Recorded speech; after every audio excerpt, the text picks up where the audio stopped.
کہ شاید یہ آیت میں آپ کے سامنے پہلے بھی ذکر فرما چکا ہوں، لیکن آیت ہی اتنی اہم ہے کہ دل چاہتا ہے کہ بار بار آپ کے ساتھ شیئر کروں۔ قرآن مجید میں ایک ایسی آیت ہے جس کے بارے میں بعض احادیث میں ذکر آیا ہے کہ اس سے پڑھنے سے حج جتنا ثواب ملتا ہے۔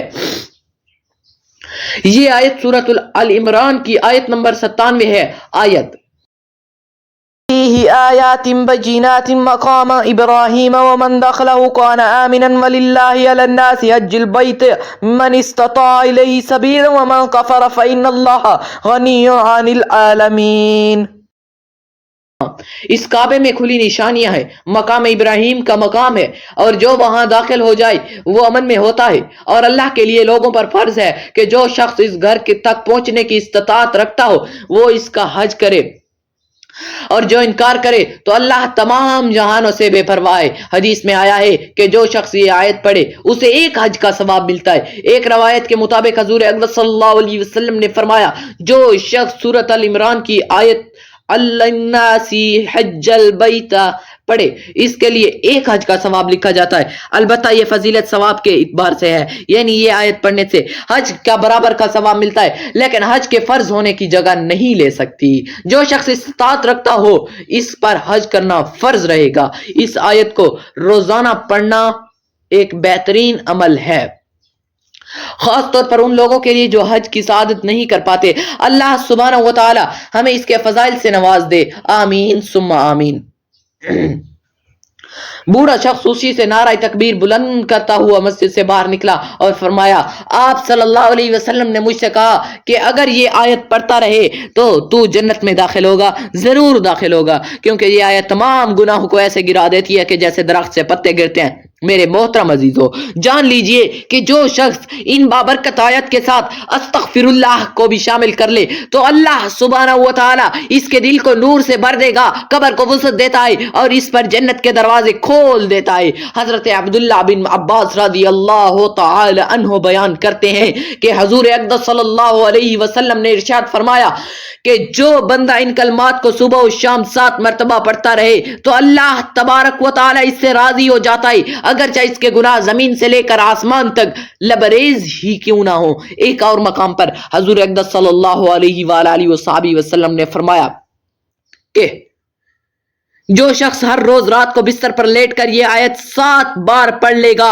تو اس کے تمام سابقہ گناہوں کو مٹا دیا جائے گا اور 7 بار حج کرنے سے زیادہ ثواب ملے گا۔ ناظرین گرامی، حدیث میں آتا ہے کہ حضور اقدس صلی اللہ علیہ وسلم نے ایک دن صحابہ کرام رضی اللہ تعالی عنہ سے فرمایا کہ سورۃ ال عمران کی آیت جو میں نے آپ کو پہلے 7 مرتبہ پڑھو، جس نے اسے 1 مرتبہ پڑھا اس کے لیے 10 نیکیاں لکھی جائیں گی، اور جس نے اسے 10 مرتبہ پڑھا اس کے لیے 100 نیکیاں لکھی جائیں گی، اور جس نے اسے 100 مرتبہ پڑھا اس کے لیے 1000 نیکیاں لکھی جاتی ہیں، اور جس نے اسے 1000 مرتبہ پڑھا اس کے لیے 1,00,000 نیکیاں لکھی جاتی ہیں۔ اور جو اس سے بھی زیادہ پڑھے گا تو اللہ اس سے زیادہ عطا کرے گا، اور جو اللہ رب العزت سے بخشش طلب کرے گا تو اللہ رب العزت اس سے بخش دیں گے۔ ماشاءاللہ، سبحان اللہ۔ محترم ناظرین، آپ یہاں سے اس بات کا اندازہ لگا سکتے ہو کہ اس آیت کی کتنی بڑی فضیلت ہے، کتنا پاورفل آیت ہے، اس آیت کی کتنی برکت ہے۔ جان لیجئے جو بھی شخص ان بابرکت کلمات کو پڑھے گا تو اللہ تبارک و تعالی اس کے تمام گناہوں کو معاف فرما دیں گے اور اس پر اپنی رحمت کا نزول کریں گے۔ اسی لیے ہمیں چاہیے کہ روزانہ زیادہ سے زیادہ ان کلمات کو پڑھیں تاکہ اللہ سبحانہ و تعالی ہمارے پچھلے اور اگلے تمام گناہوں کو معاف فرما دیں اور ہمارے رزق میں برکتیں اور رحمتیں عطا فرمائے۔ اللہ سبحانہ و تعالی سے دعا ہے کہ اللہ تعالی ہمیں نیکی کی بات سننے، سمجھنے اور اس پر عمل کرنے کی توفیق عطا فرمائے۔ آخر میں آپ لوگوں سے التجا ہے کہ جاتے جاتے اللہ تبارک و تعالی کے 99 ناموں میں سے کوئی سا ایک نام حصول برکت اور ثواب کے لیے کمنٹ باکس میں ضرور لکھ دیں۔ اللہ حافظ۔